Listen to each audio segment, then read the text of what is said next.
Hi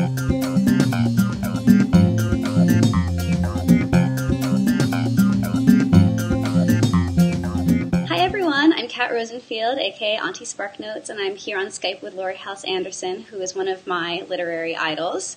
And I want to thank her so much for taking the time to talk to me today. Thank you. My pleasure. Thanks for inviting me to come and play. Let's start by talking about your new book, which is called The Impossible Knife of Memory, and it's out this week. Can you tell me a little bit about it and how you came to write about this subject matter? Sure. This is a story of a high school senior who's not having your typical high school senior experience. I mean, she's in school and not loving that, but her life is kind of consumed with her relationship with her dad. He's a war vet from Afghanistan and Iraq, and his PTSD is not being treated, and he's been slowly falling apart to the point that she's becoming the parent to the parent, and that's really, really hard. It's also a love story, though. The story for me started in two places, but they're both related to my family. My dad is a World War II vet who was with the troops that took care of the people from the Dachau concentration camp. And that experience is something that has haunted him ever since. He's 86, and he still has nightmares about it. When I was in high school and middle school, his PTSD overtook our family. So there's a lot of my emotional truth in the story of Haley Kincaid. And the impetus, though, for me writing it was watching my nephew and a lot of people in the town that I live in come back from the war and get out of the military and then struggle to find their path back into civilian life. And that caused me to reflect on my experience, and I wanted to write that story. In the title, how did that come to be? One of our readers was very keen to know why it was an impossible knife instead of some other sort of knife. Yeah, it's one of those, titles are so strange. This title just, boom, fell out of my head onto the page. And I stood there staring at it, going, what the heck does that mean?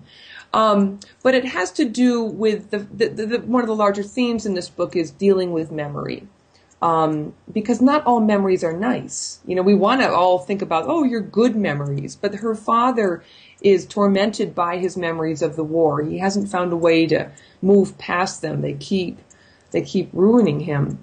And Haley, although she has really good memories of her childhood, finds that her current situation is so uncomfortable and painful that to think about the good days is excruciating. So she's trying to put her memories away too. But memories don't go away. They have a way of just, kind of knocking on that door, or to use my own metaphor, cutting through whatever you try to wrap them in. And they are impossible because they're relentless. And, her journey, as well as her journey with her father, is they have to find a way to make peace with the past if they're going to go and be able to live their lives in a healthy way. And this is another incredibly difficult topic in a history of you sort of writing about difficult topics. Obviously, you bring your own experiences to this one. When you've written about other things like rape or eating disorders, a lot of the kids on the site are very familiar with your work, but particularly Speak and Winter Girls are the ones that everybody has read. Right. And, I was wondering if this is a matter of just having amazing empathy or having a huge well of experience to draw on, or do you also go out and talk to people and do research? Yes. All of the above. This is where if you're having a hard adolescence, if your high school years are really sucky, take heart, because you too could become a novelist and use all this stuff in your books. And then you won't have to go into therapy, and it'll be awesome. I did have, though, although I had an awesome childhood, because my dad fell apart when I was a teenager, that led to a lot of difficult things. And I was raped just before 9th grade started. Because my family was in such a rough place, I didn't tell anybody what had happened. I didn't tell anybody for 25 years. And that silence, that self-imposed silence, and the pain that came with it is really what drove me to write Speak. Speak is not the story of what happened to me. It's not a memoir at all. But again, it's a book that has some of my emotional truth in it. And I do think that because of what I experienced as a teenager, I'm very sensitive to kids who are put in hard places. Not all teens have to go through what I went through, but for those who are going through it, I really remember and I understand. And I think that makes it a little bit easier for me to write books like this. So obviously Speak is a story that's very close to you as well. A lot of people wanted to know what your opinion was of the movie version of the book and whether you thought Kristen Stewart did a good job of bringing that role to life. Oh, that's a great question. I think it's important to remember that that movie was made in 2002. And it came out in 2003. The Speak movie was made on a shoestring and a prayer. It's a very low budget movie. They had one camera in that film to film it and a microphone that wasn't so great. So it's really a tribute to the hard work and the artistry of the cast and the crew that I think it's kind of good. It's not the book. Of course it's not the book. You can't film a book and put it into, books don't translate into movies well. But I think what I like about it is that the director and the producer took the larger themes of my story and a lot of my dialogue and transformed it onto a pretty good approximation on screen. I think Kristen in that movie did a fabulous job. She is Melinda. She embodies Melinda for me. Her facial, I mean, that girl had such control over her facial expressions in that movie. It was stunning. And I do want everybody, though, to pay attention to the quiet star, the unnoticed heroine of this film, which would be me, because I'm in the movie, right? I'm the lunch lady in the early scene where Kristen has to go. I'm the lunch lady who puts the mashed potatoes. Sorry, everybody has to go watch it again now. I'm on screen for like 0.5 seconds. We had to do 6 takes. Because I screwed it up. I mean, I'm just putting mashed potatoes on a tray and pushing, and I screwed it up 6 times. And I scoop, and I flop, and it falls right off, right? So now I'm really nervous. So I scoop, and I should stick to writing. So to make a really awkward segue, since we're talking about food, my favorite book of yours is Winter Girls. Yeah. And mostly that is because of the way you really nail the inner monologue that describes having a disordered relationship with food and having a distorted body image. A lot of our readers remarked on that too. And is that also a story from which you drew upon personal experience? A little bit. I was never turned into a winter girl. I shivered a little bit. Like a lot of women in my generation, I totally bought into consumer culture's message that we as women are defined by our bodies, which is just the biggest bunch of horse manure ever. But that's what I thought. And I'm not a conventionally shaped woman. I was one of the tallest girls in my high school. I'm very athletic. So I had muscles, which horrified my mother. My mother hated that I was playing sports. My mother, of course, was a conventionally attractive American female. So you combine that with the depression that I was going through at the time. A lot of the self-loathing that Leah experiences in the books, where she's just hating herself and she's got the ugly voices in her head. Those were familiar to me. But here's what I think what really saved me is I love working out. I'm a jock. And I love food.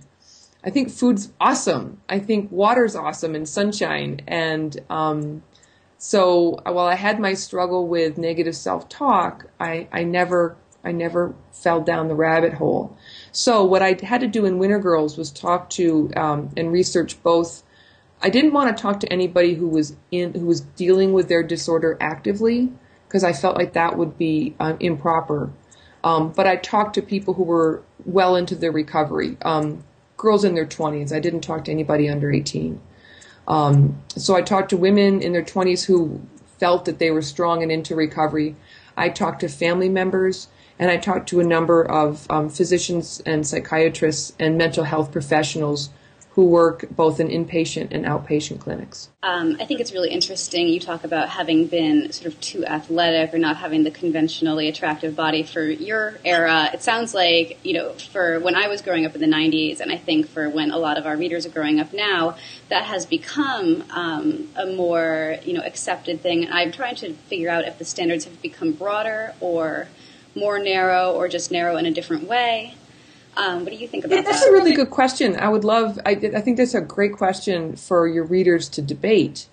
I think, while I do feel that, at least in terms of my generation and yours, there's more room for acceptance in our culture for different shapes and styles of bodies.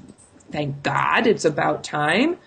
But this body shaming crap that goes on, and because the internet's available, and if you want to find people who will hate you, it's really easy on the internet. So like on my Tumblr, I'm pretty relentless about putting on body positive messages. I feel like if I'm at war with anyone right now, it's the pro-Anna movement, because I think that's manure too. People who support and love you don't want you to die. Like, I get people screaming at me trying to convince me that the pro-Anna movement's all about choice and it's a lifestyle. No, it's not a lifestyle. It's an addiction that will kill you. Yes. So we have to change this. We have to fix this. I've seen that you obviously are very dedicated to that. I think I see more of that on your Tumblr than any other, sort of issue being promoted, because it's such a big deal and it's so present and it's so prevalent all the time. Yeah. And I, on Spark Life, my job is to do the teen advice column. So I get letters every week. I answer one a day, and they're questions about everything from, how do I talk to my crush, to, dealing with parents, to dealing with body image issues. But I get so many letters about body image issues. And the thing that I've noticed is that there are a lot of girls who are so young, who are 13 or 14, who are just sort of starting to realize how narrow this space is that their bodies are supposed to fit into and they're supposed to fit into. And they're starting to realize that they don't fit in there. And they know intellectually that it's not something that they should want and it's not good for them. But at the same time, they feel frantic at this realization that they're sort of too big or wrongly shaped for what the world wants them to be. And I know what I like to tell them, which is, all of this sort of usual body positive stuff and, examining how you sort of start feeling differently about these things as you get older. But I would love it if you would also weigh in on that, because I know you'll have great things to say. I would love to say a few things about this. Let me sharpen my sword here. Golly.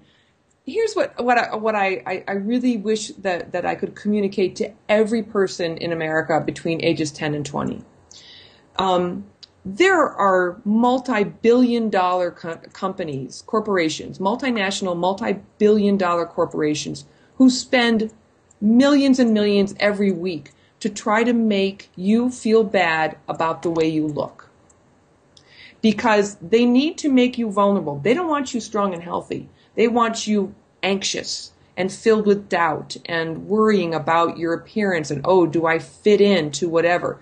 And this is why they use Photoshop to create images of men and women who are not human. Nobody looks like that. They're aliens. They're from a different planet. And this is why they fill magazines and media space, advertising space, with messages about, do your armpits stink? Is your crotch the wrong way? Because they're trying to make you, and the point in your life where you have the most anxiety because your body is changing so rapidly, and you're just like, oh my gosh, what's going on? And if they can get you nervous, then you'll buy anything. And if they can get you when you're 13, 14, 15 to get in the habit of relying on corporate media messaging to tell you what you need to buy, you're going to be their consumer for 80 years. So they're messing with your heads. They want you to feel like crap.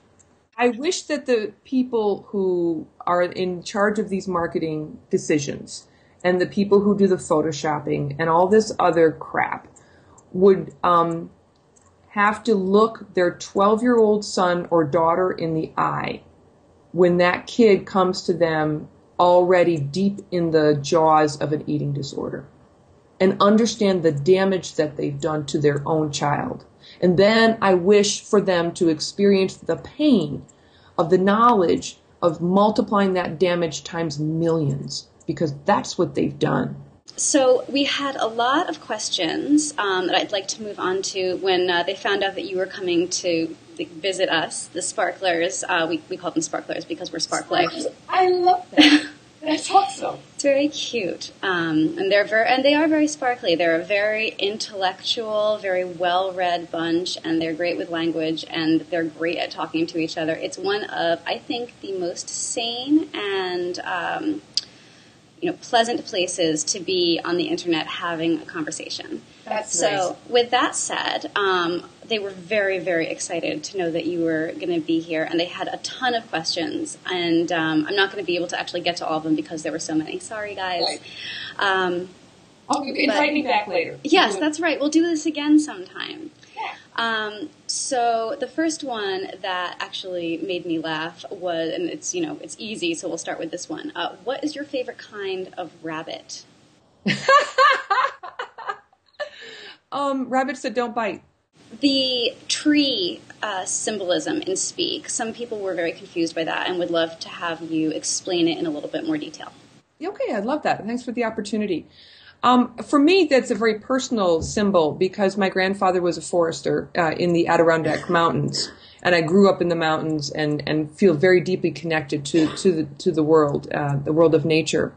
For me, though, in Melinda, you have to think about, this is a book about depression. That's what Speak is. And when you're in depression, you're just kind of, you're locked into basically a concrete cell. And it's hard to see outside of that. And I use the imagery of the tree as kind of a natural reflection because in the northeast of the United States where Melinda is living, trees look like they're dead in the wintertime, right? And the book opens in the fall, and you can follow the progress of her depression through the winter when things get really, really rough. And then as the spring comes, there's a number of ways she interacts with trees, and she, as they are coming back to life, right?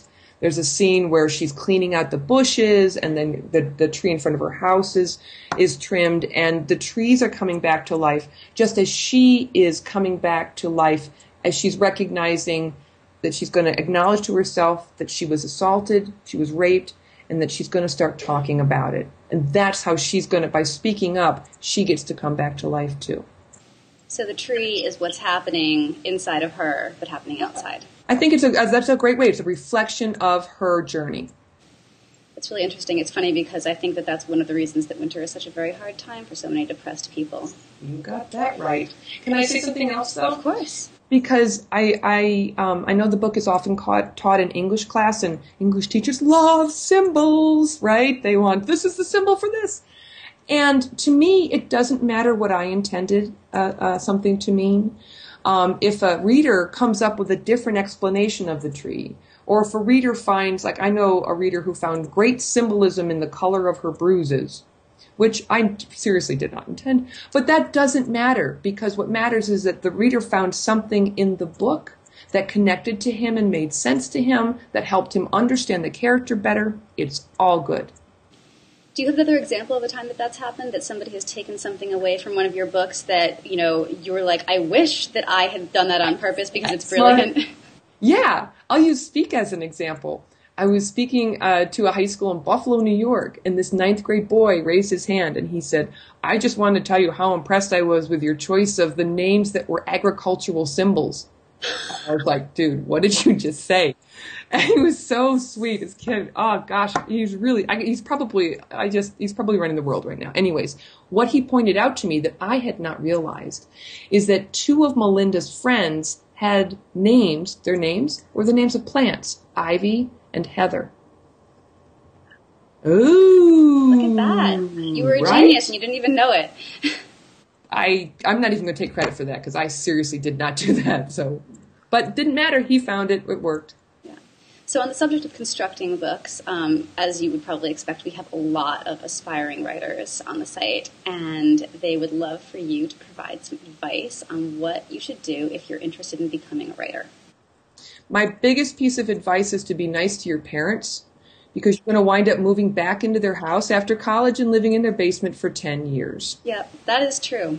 Yeah, it's super hard to make a living as a writer. I know I didn't make a living as a full-time writer, like without other jobs on the side, until pretty recently.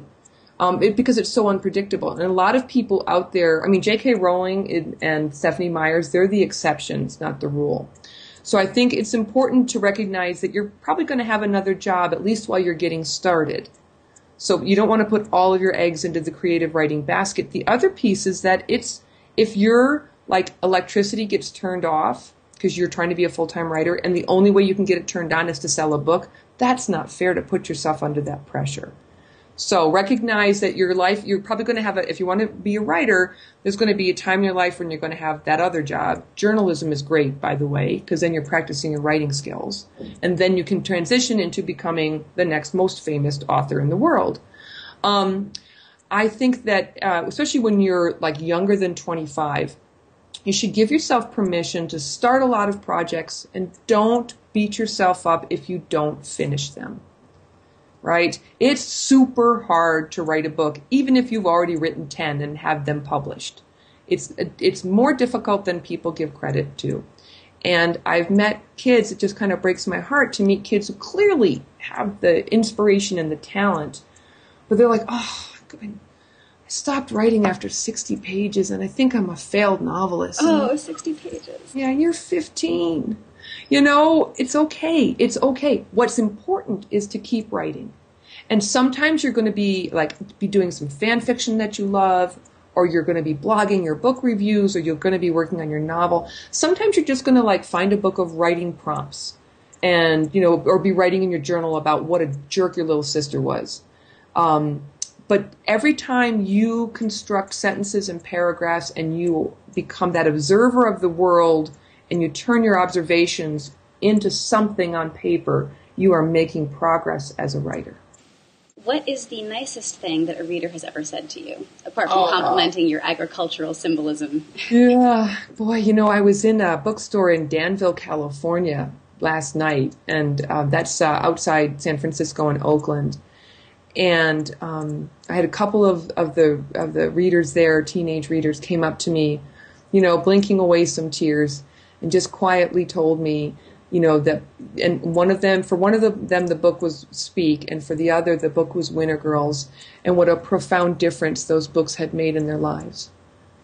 And, it was a public setting. It wasn't appropriate for them to give me the whole story. And, I think that was a private thing, but you could tell that something in the book touched them and helped them deal with whatever was hurting and being hard. And to even do that to one person, to one human being, even one time is a gift. And I hear that a lot. I know it's the kind of thing that makes me wonder how I got this life, And I think that's an important thing to remember, especially if you're feeling alone right now, because I was alone when I was 15. I couldn't even, it was like a day-to-day struggle sometimes. And so to have gone through everything and to have gotten to the point where I don't feel alone ever, and I'm doing something that can help somebody, that's an amazing life. But you do the same thing. Can I just point that out? I'm sorry. Auntie Spark Life. You're doing the same thing. Oh, right? Thank you. You're rocking it because everybody needs aunties. I'll be the book auntie, and you can be Auntie Sparklight. It's true. I think you just made me turn so red. I saw my face go whoosh in the little tiny thing that I have on my computer here. Hopefully, my editors can edit that out. So I just wanted to end on this note. Which is that, you write so authentically about what it really is like to be a teenager, which is that, you are in this struggle, you feel very alone, you have so little control, because you have this real sense of powerlessness, I think, living in a world that's always sort of winking at you and always telling you, that you don't really feel what you feel, you're not old enough to really know who you are, and doesn't take you seriously. And I have letter writers who talk about, trying to explain this, not just to their parents, but even to other teenagers, and just feeling so dismissed. I think we give teenagers very little credit for actually being very thoughtful people who want to do the right thing.